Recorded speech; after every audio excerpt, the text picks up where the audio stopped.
1 Samuel chapitre 3.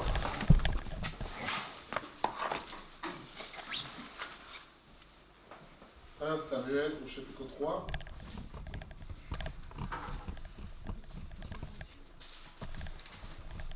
On peut commencer à lire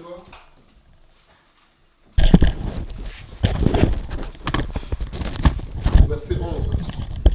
1 Samuel chapitre 3, verset 11.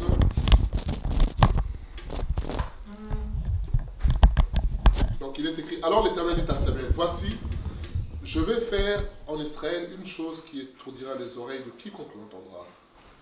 En ce jour, j'accomplirai sur Élie tout ce que j'ai prononcé contre sa maison. Je commencerai et j'achèverai. Je lui ai déclaré que je veux punir sa maison à perpétuité à cause du crime dont il a connaissance et par lequel ses fils se sont rendus méprisables sans qu'il les ait réprimés. C'est pourquoi je jure à la maison d'Élie que jamais le crime de la maison d'Élie ne sera expié par des sacrifices ni par des offrandes. Samuel resta couché jusqu'au matin, puis il ouvrit les portes de la maison de l'Éternel. Samuel craignait de raconter la vision à Élie. Mais Élie appela Samuel et dit, « Samuel, mon fils. » Il répondit, « Me voici. » Élie dit, « Dis-moi, que t'a dit l'Éternel? Ne me cache rien de ce qu'il t'a dit. Que Dieu te traite dans toute sa rigueur si tu me caches quelque chose de tout ce qu'il t'a dit. » Samuel lui raconta tout, sans rien lui cacher. Et Élie dit, « C'est l'Éternel qui fasse ce qui lui semblera bon. » Voilà, on peut s'arrêter là. Donc le Seigneur appelle Samuel. Et on se rappelle que lorsque Dieu appelle Samuel pour lui parler, Samuel ne comprend pas ce qui se passe. Alors c'est Élie. À 3 reprises, il vient voir Élie pour lui dire, mais mon père, m'as-tu appelé? Et Élie lui dit, non, je ne t'ai pas appelé. Et finalement, Élie comprend ce qui se passe. Il lui dit, écoute, c'est Dieu qui t'appelle. Lorsque tu entends encore cette voix, dis, Seigneur, ton serviteur, écoute. Et finalement, Dieu parle à Samuel. Et Élie vient chercher Samuel parce qu'on nous dit que Samuel est parti se coucher lorsque Dieu lui parle. Il va se coucher et il craignait d'aller raconter ce que Dieu avait décidé. Vous savez, parler de la part du Seigneur ne nous fait pas toujours des amis. Parce que les gens n'aiment pas entendre ce qui n'est pas à notre avantage. La Bible dit dans Timothée que dans les derniers temps, les gens auront la démangeaison d'entendre des choses agréables. Or, ce que Dieu dit, généralement lorsque Dieu parle, ce n'est pas pour nous encenser, c'est pour nous reprendre, parce qu'il a toujours quelque chose à corriger en nous. Et Samuel avait peur d'aller voir Élie le sacrificateur. Alors Élie vient voir Samuel pour lui dire, écoute, Dieu t'a certainement parlé, alors dis-moi, ne me cache rien. Et Samuel lui dit, voilà ce que Dieu a décidé, qu'il va punir ta maison parce que tes enfants se sont rendus coupables devant Dieu. Et nous voyons la réponse de Élie au verset 17. Et Élie dit, non, on peut lire verset 18, Samuel raconta tout sans rien lui cacher. Élie dit, c'est l'Éternel qu'il fasse ce qui lui semblera bon. Voilà la réponse que Élie donne. Alors, c'est curieux lorsque on entend ce que Samuel lui dit que Dieu va faire et la réponse que Élie trouve à donner à ce que Dieu va faire. C'est ça. Et je me pose la question, quel était le rôle, quelle était la mission, la responsabilité d'Élie? Quel était son travail dans le temple? De veiller, oui. Pas de veiller, pas seulement de veiller. Non. Il avait un rôle beaucoup plus important que ça. Il était sacrificateur. Et quel était le rôle de sacrificateur? Il devait aller dans le lieu très saint. Oui. Mais d'apporter ce que tu as ramené pour l'offrir au sacrifice, en fait. Avec quel objectif? Offrir au sacrifice, pourquoi? Les parfums de bonne odeur qui montent jusqu'à Dieu. Oui, mais quel était l'objectif? Pour pardonner Expier le péché, le pardon des péchés. Vous voyez que son rôle à lui, c'était de travailler auprès du peuple pour que Dieu pardonne le peuple. Est-ce qu'on se comprend? Le rôle d'un médecin, c'est quoi? C'est pas de construire des maisons. Un médecin n'est pas maçon. Un médecin, quand on parle de médecin, on voit la blouse blanche, on voit les stéthoscopes, je ne sais pas comment ça s'appelle, on voit certains éléments qui représentent le médecin. Quand on parle de maçon, on voit ce à quoi ça fait référence. Voilà. Quand on parle d'électricien, on voit l'électricien. Quand on parle d'électricien, on ne voit pas une armoire ou une chaise. Non. On voit des câbles électriques, on voit une pince, on voit... Voilà. Et le rôle du sacrificateur, c'était de prier pour implorer la grâce et le pardon de Dieu pour les hommes mauvais. Et là, Dieu vient lui dire, par la bouche de Samuel, je veux détruire, je vais punir. Et Élie dit, bon, comme c'est Dieu, bon, qu'il fasse, comme il a dit. Voilà, comme il a décidé. Vous voyez qu'il y a un problème à ce niveau-là.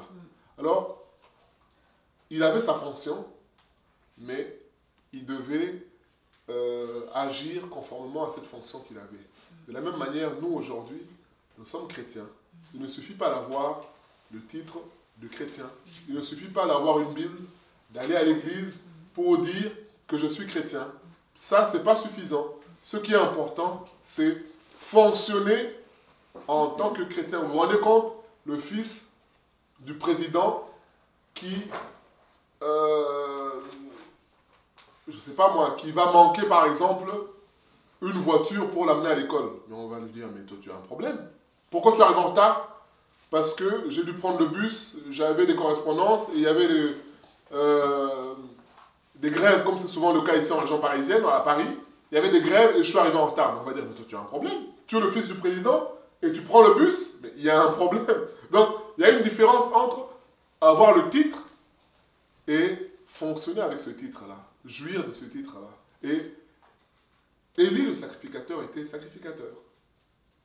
Et le minimum qu'il pouvait faire, c'était de prier Dieu, d'avoir une attitude qui fasse que Dieu soit dans la miséricorde, parce qu'il enseignait aussi d'une certaine manière le peuple à la miséricorde de Dieu, la patience de Dieu, l'amour de Dieu. Même s'il n'y avait pas la notion comme nous aujourd'hui de la grâce, il y avait une forte notion de miséricorde, du pardon de Dieu. Mais lui-même, il ne fonctionne pas en tant que sacrificateur. C'est ce qui arrive, c'est ce qui nous arrive aussi à beaucoup. On est chrétien, mais on ne fonctionne pas avec cette qualité de chrétien.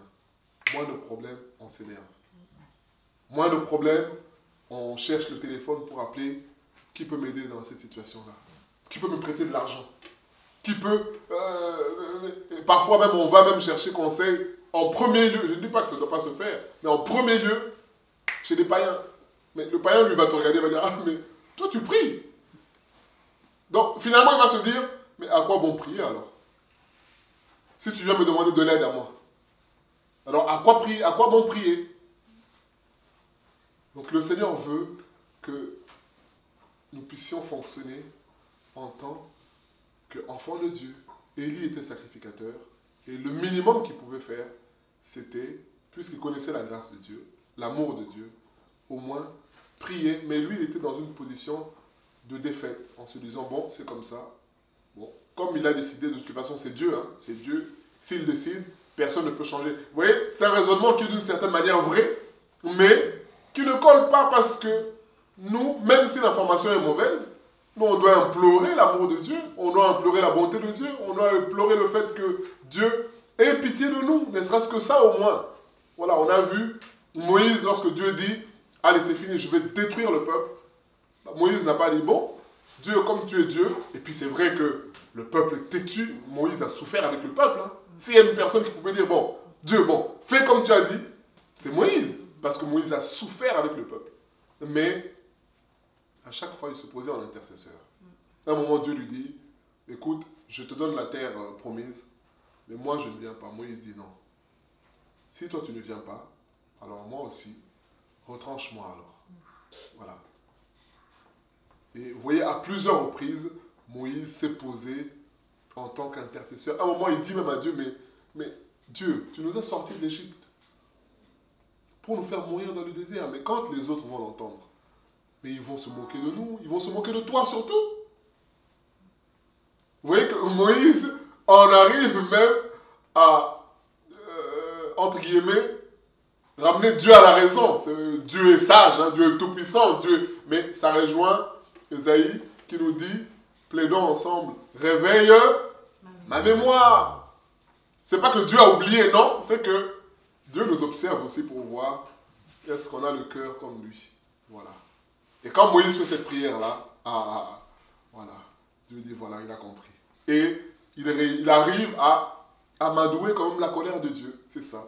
Et Élie, qui était sacrificateur, ne fonctionne pas en tant que tel. Et le Seigneur veut que nous puissions fonctionner avec le titre que nous disons avoir. Si nous sommes enfants de Dieu, on dit bien enfants de Dieu. Donc, Dieu est Notre Père. notre Père. Voilà pourquoi lorsque les disciples disent, Seigneur, apprends-nous à prier, il dit, quand vous priez, dites. Notre Père. Et cette notion de notre Père, pour les Juifs, encore jusqu'aujourd'hui, c'est très difficile à accepter, à assimiler. Parce que Dieu est lointain. Et vous allez voir que dans toutes les religions, Dieu est un être inaccessible, lointain. Dans l'islam, bon, ce sont des faux mouvements, mais dans l'islam, ce qui choque les musulmans, c'est quoi? Quand on leur dit que Dieu est notre Père, que Jésus est son Fils. Ah, alors là, c'est... Parce que pour eux, c'est inconcevable. C'est pas possible. Or, nous, la Bible nous dit que celui qui croit en la parole de Dieu, Jean 1, cette parole lui donne le pouvoir de devenir enfant de Dieu. Nous sommes enfants de Dieu. Mais maintenant, fonctionnons avec ce titre-là. Je me rappelle, j'avais lu une histoire, c'était un jeune qui était à Washington, dans un parc. Il est allé jouer dans un parc. Et il a vu un monsieur qui était abattu sur un banc, qui pleurait, qui était triste. Et alors, je ne me rappelle plus les détails de l'histoire. Je crois que ce jeune-là avait eu une injonction d'aller combattre à l'armée. Et il avait sa mère et sa sœur, il n'avait que ça comme famille, sa mère et sa sœur, qui étaient malades, et c'est lui qui s'occupait d'eux. Et vous savez, les Américains, le côté patriotique, c'est vraiment un côté, quand on te dit tu vas à l'armée, pour eux c'est même une fierté. Hein. Tu dois aller à l'armée. Et lui, il ne voulait pas aller. Et il n'avait pas le choix. Et alors il était dans ce parc-là, il pleurait. Il pleurait, il pleurait. Je ne sais plus s'il était chrétien. Et semble-t-il, en pleurant, bon, il s'adressait aussi à Dieu d'une manière comme ça, mais en sachant que de toutes les façons, ça ne changera pas parce que j'ai reçu le courrier, je dois partir. Et il voit l'enfant, non, l'enfant qui joue dans le parc vient me voir pour dire, mais monsieur, qu'est-ce que vous avez? Vous me semblez être triste là. Il dit, oui, oui, je suis triste. Il dit, mais pourquoi vous êtes triste? Donc il explique la situation en disant que, voilà, j'ai reçu un courrier qui me donne l'injonction d'aller à l'armée. Mais le problème, c'est que moi, j'ai ma mère et une autre personne, ma soeur, je crois, qui sont malades. Et c'est moi qui m'occupe de ces personnes-là. Et donc, si je pars, je ne sais même pas si je vais revenir vivant. Alors, l'enfant lui dit, ah bon, c'est ça, c'est tout ça ton problème. Il dit, bah écoute, viens avec moi, suis-moi. On va aller voir quelqu'un qui peut trouver la solution.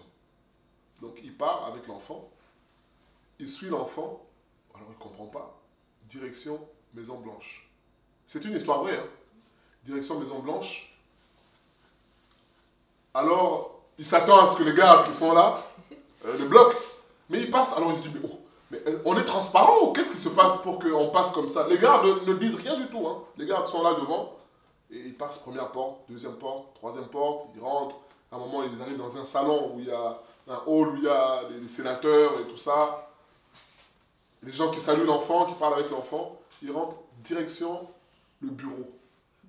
Bureau ovale directement. L'enfant ouvre. Il rentre. Alors, c'était le fils, je ne me rappelle plus le fils de qui. Je vais retrouver. Donc, c'était le fils du président. Il rentre, il dit au monsieur, bon, voilà, je te présente mon père.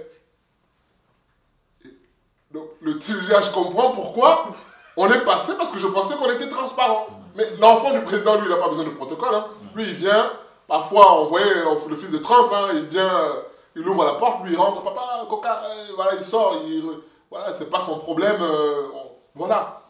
Et il a dit son problème, finalement, le président dit, ok, on fera une dérogation, donc pour ton cas, tu ne partiras plus, voilà. Et cette histoire-là nous montrait la qualité de fils du roi, du président, voilà. C'est que lui, là où il y a le grand problème, parce que le fils, lui, il a plus de pouvoir même qu'un ministre. Parce qu'un ministre, pour voir le président, il faut que soit que le président l'appelle, ou alors, quand il vient au bureau ovale, il doit s'annoncer, dire, tiens, est-ce que vous pouvez dire au directeur du cabinet que le ministre tel est là? Voilà. Maintenant, le président, en fonction de son agenda, peut dire, oui, je le reçois ou pas. Voilà. Mais le fils, lui, il est plus que le ministre, même si, réellement, concrètement, le ministre a un pouvoir. Mais le fils, lui, a des passe-droits que le ministre, lui, n'a pas. Voilà, c'est ça. Et nous sommes enfants de Dieu. On doit fonctionner en tant que tel. Et c'est ce que Jésus nous dit dans Luc, au chapitre 18, lorsqu'il parle de la femme qui a affaire au juge inique. Il dit, entendez ce que dit ce juge. Alors, Dieu ne tarderait-il pas à faire justice en faveur de ses élus?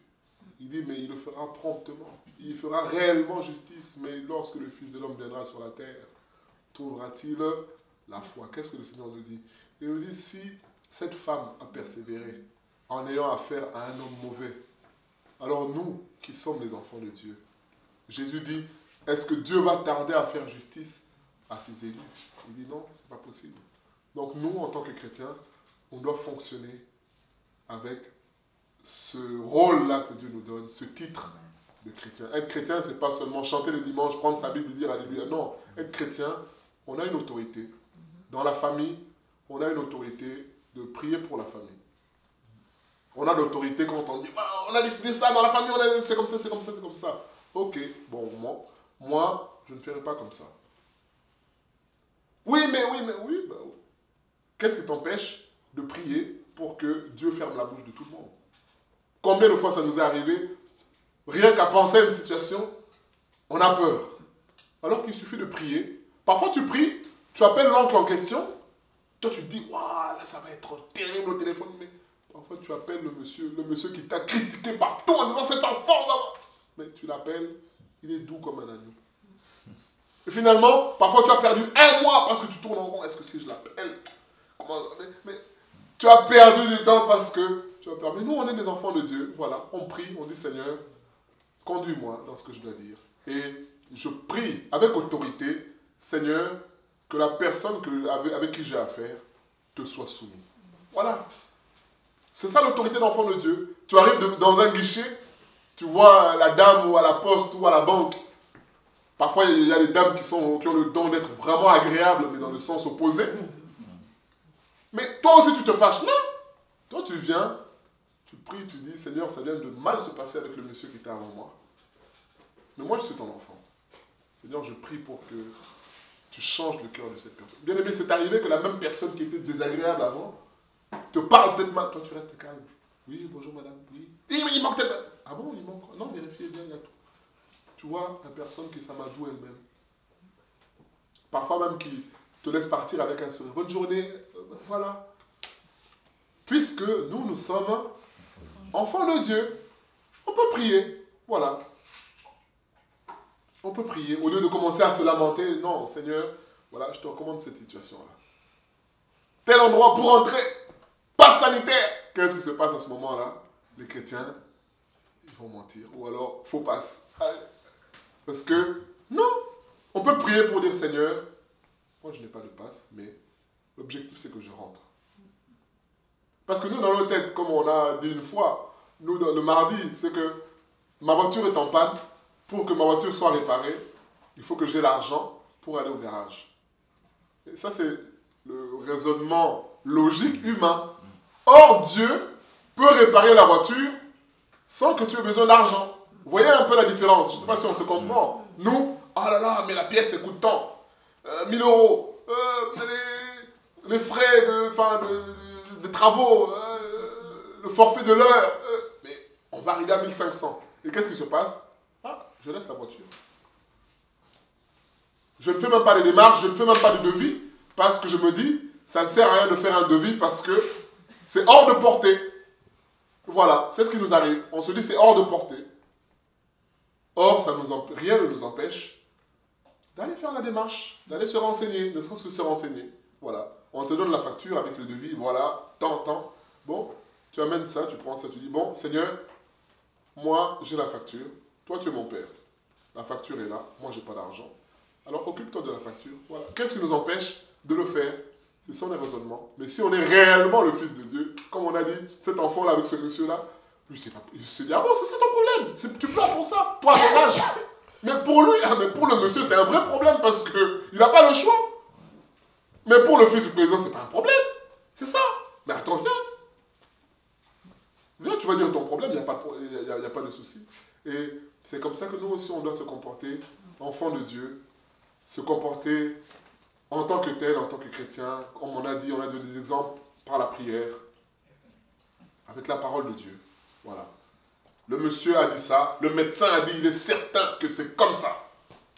Ah, monsieur le docteur, ça c'est vous qui avez dit. Mais vous savez, vous ne maîtrisez pas le lendemain appartient à Dieu. Donc vous m'avez dit ça, mais Dieu a changé ça. Oui, mais, oui, c'est vous qui... Combien de personnes on a vu à qui les médecins avaient dit, toi tu n'auras jamais d'enfant. Mais parfois, c'est le même médecin gynécologue là, qui assiste à l'accouchement. Bien aimé, Dieu est Dieu. Agissons, fonctionnons en enfant de Dieu. Que ça ne reste pas seulement un titre. Parfois, je suis chrétien, on le cache entre nous. Tu arrives devant, mais il y a des situations où tu arrives devant le médecin, Dieu te dit parle, mais tu dis, oh, je ne vais pas parler. Déjà, je vois le monsieur, la façon dont il a habillé sa chemise blanche avec sa cravate. Je vais commencer par où? Mais non, mais nous, on est enfants de Dieu. Et là, il commence à sortir sa science. Voilà, là, j'ai vu ça, ça c'est pas bon, ça c'est pas bon. Et toi, tu coupes court en disant oui. Vous avez vu ça scientifiquement, mais Dieu est au-dessus de la science. Voilà. Donc, j'entends ce que vous dites sans vous manquer de respect. J'ai entendu ce que vous dites. Mais moi, j'ai la foi. Je crois en Dieu. Et à cause de la foi, je crois que Dieu peut soigner sans passer par... Vous savez, tu dis quelque chose comme ça à un médecin, mais il va te regarder. Même s'il dit, oh, il est fou. Mais, il va se dire, mais... Quelle audace! Parce qu'il y a une audace qui fait que quand quelqu'un parle, ça te fait peur. Vous savez, les amis de Daniel, quand ils tiennent tête au roi, le roi a dû avoir peur. Hein. Il dit, roi, on ne veut pas discuter avec toi. Nous, on sait que notre Dieu est le plus grand. Je pense qu'à ce moment-là, le roi a eu peur. Il s'est dit, mais... Comment? Il dit, oui, notre Dieu est le plus grand. Même si tu nous mets dans la fournaise et qu'il ne nous délivre pas, notre Dieu à nous, il est plus... Vous voyez, les gens qui se comportent, qui fonctionnent en enfant de Dieu. Voilà. Daniel, la même chose. Interdiction de prier, il dit, non, moi je veux prier. Fausse lion, il dit, il n'y a pas de problème. Et le lendemain, le roi lui-même vient pour... Daniel, il dit, oui, je suis là. Dieu a fermé la gueule des lions. C'est ça. David arrive devant Goliath. Il dit, toi, aujourd'hui, ta tête, je vais la couper. Mais Goliath regarde, il dit, mais toi, tu es un enfant? Il dit, oui. Mais Dieu qui m'a délivré, c'est ce qu'il dit à Saül, hein? Dieu qui m'a délivré autrefois de la gueule, du lion et de l'ours. Ah bon, il va aussi me délivrer. Bien aimé, c'est ça se comporter en enfant de Dieu. C'est ça. C'est que Dieu est mon Père. Quel que soit le problème qui se présente, ben, j'utilise mon arme. Vous savez, quand on voyage, hein, pour ceux qui voyagent, il y a une différence. Hein. Comme quelqu'un disait une fois, ah, je comprends la différence qu'il y a entre le passeport européen et le passeport africain. Quelqu'un dit, ah, j'ai compris ça. Quand tu arrives, vous savez, quand tu arrives en France, il y a portique des nationaux et portique de tout le monde. Et quand tu as le passeport français, ah ben tu es fier à ce moment-là. Ah, mais maintenant, il y en a qui ont le passeport américain. Ah, ça, c'est encore un autre niveau. C'est encore un autre niveau. C'est ça. Quand tu l'as, parce que tu es l'enfant du pays. Donc quand tu rentres, tu es chez toi. Donc tu arrives, là où les gens font des queues, Toi, tu arrives, tu passes de l'autre côté. Et parfois même les contrôles, bon, c'est juste une formalité. Hein. Le médecin regarde ton passeport. Bonne journée, monsieur. Voilà. Mais quand tu arrives à un passeport Waya Waya au Congo, ah, monsieur, attendez à côté là. C'est comme ça. C'est comme ça. Quand tu arrives aux États-Unis, celui qui a son passeport américain, ah, il passe avec fierté. Hein. C'est son pays, il passe. Les autres vont... C'est comme ça. Mais maintenant, nous sommes les enfants de Dieu. On doit fonctionner maintenant avec notre passeport d'enfant de Dieu. Voilà. On a des droits, entre guillemets, que ce passeport, cette identité-là, nous donne. C'est de prier, c'est de confesser les choses avec autorité. C'est de chasser les démons aussi. Voilà. Dans la famille, tel cousin est un sorcier, tel cousin est ceci, tel cousin, à distance, tu peux le chasser. Voilà. Tu peux prier pour dire, Seigneur, nous détruisons les œuvres de telle personne. On se rappelle, hein, c'est la prière qu'un roi avait fait par rapport à un conseiller, Achitophel. Qui est le roi qui avait fait cette prière-là? Achitophel qui avait changé de camp pour aller conseiller quelqu'un d'autre, David. Il va pour conseiller, parce qu'il voit que Absalom, le fils de David, réunit l'armée, il commence à avoir le pouvoir.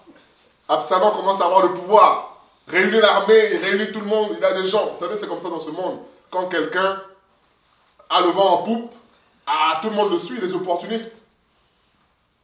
Ils le suivent parce qu'ils savent que, lui, il sera président. Alors qu'est-ce qui se passe? Ils abandonnent David. Et à ce moment-là, Achitophel aussi, qui est un grand conseiller, on dit que dans la parole que lorsqu'il donne un conseil, c'est comme si c'est Dieu lui-même qui parlait. Alors quand David voit que Achitophel est allé avec Absalom, David se dit, c'est fini. Alors il envoie un autre conseiller, Hushai, en disant, écoute,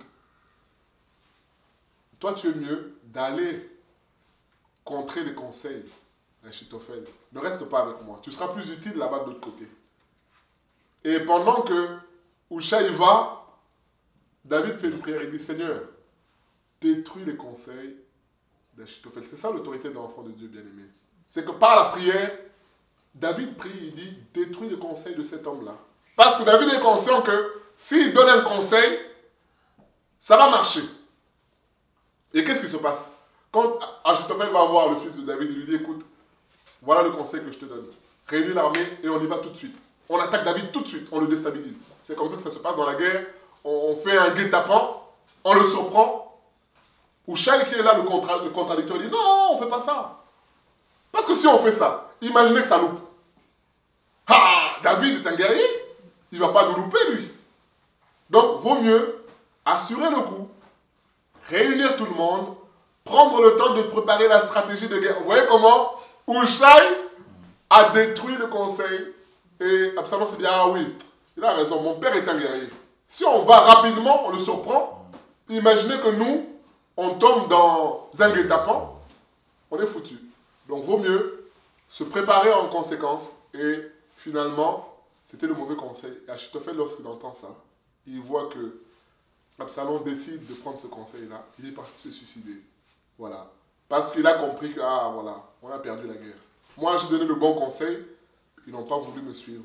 C'est ça. Tout ça pour dire que David, avec son autorité d'enfant de Dieu, voilà, il a su quelle stratégie adopter en envoyant Hushai, mais il a aussi prié pour dire, Seigneur, même si ces conseils sont des bons conseils, alors tu peux les anéantir. C'est ça, bien-aimé, l'autorité d'enfant de Dieu. Quelquefois, il y a des paroles dans les familles qui sont dites, qui ont été dites. Nous, en tant qu'enfants de Dieu, on doit fonctionner en tant que chrétiens. C'est ça. Comment? En refusant ces paroles-là. En renonçant à ces contrats-là, parfois, dans la famille. En disant, non, Seigneur, ça a été dit comme ça, mais nous, nous refusons. Parce que nous sommes tes enfants. C'est toi qui gères nos vies. C'est toi qui contrôle nos vies. Nous allons prier au nom de Jésus. Seigneur, nous prions pour que tu nous aides, Seigneur, à fonctionner en tant que chrétien, Seigneur. Nous avons vu l'exemple d'Élie, qui était sacrificateur, Seigneur, et son rôle était de prier, Seigneur, pour le pardon. Mais il a failli à son rôle de prier pour le pardon de ses propres enfants, peut-être blasé, peut-être en colère aussi vis-à-vis de toi, certainement, Seigneur. En oubliant, Seigneur, ta qualité de miséricordieux, toi qui pardonnes tous les péchés. Seigneur, nous prions pour que tu nous aides, Seigneur, aussi à ne pas nous contenter du titre de chrétien, mais à fonctionner avec ce titre-là chaque jour. À utiliser la Bible comme le projet que tu as pour nous. À utiliser la Bible comme les promesses que tu nous donnes. Même si nous ne les voyons pas, Seigneur, à croire que ce qui est écrit est vrai. Aide-nous, Seigneur, à croire, Seigneur, cela. Quand nous lisons la Bible, Seigneur, que nous puissions réaliser que c'est ta parole, Seigneur. Et comme il est écrit, elle agit en ceux qui croient. Nous prions pour que tu nous aides à réaliser que, Seigneur, nous avons le passeport, Seigneur, céleste. Nous sommes sur la terre, mais nous avons un passe-droit, Seigneur. Là où les humains, Seigneur, normaux, ne peuvent passer, toi, tu peux nous faire passer parce que tu es avec nous, Seigneur. Là où les humains normaux échouent, toi, tu peux nous donner la victoire parce que tu as vaincu à la croix. Seigneur, aide-nous, Seigneur, à fonctionner en tant que chrétiens dans la prière. Prier pour le salut des âmes. Prier, Seigneur, pour le salut dans nos familles. Prier, Seigneur, pour détruire les œuvres du diable aussi dans ce pays avec toutes les mesures actuelles, sanitaires, Seigneur. Prier, Seigneur, pour que tu, comme il est écrit, Seigneur, dans le psaume, que tu déjoues les plans des sages, les projets de nation, Seigneur. Toi, tu les anéantis, Seigneur. Nous réclamons cela au nom de Jésus. À toi la gloire au siècle des siècles. Amen. Amen.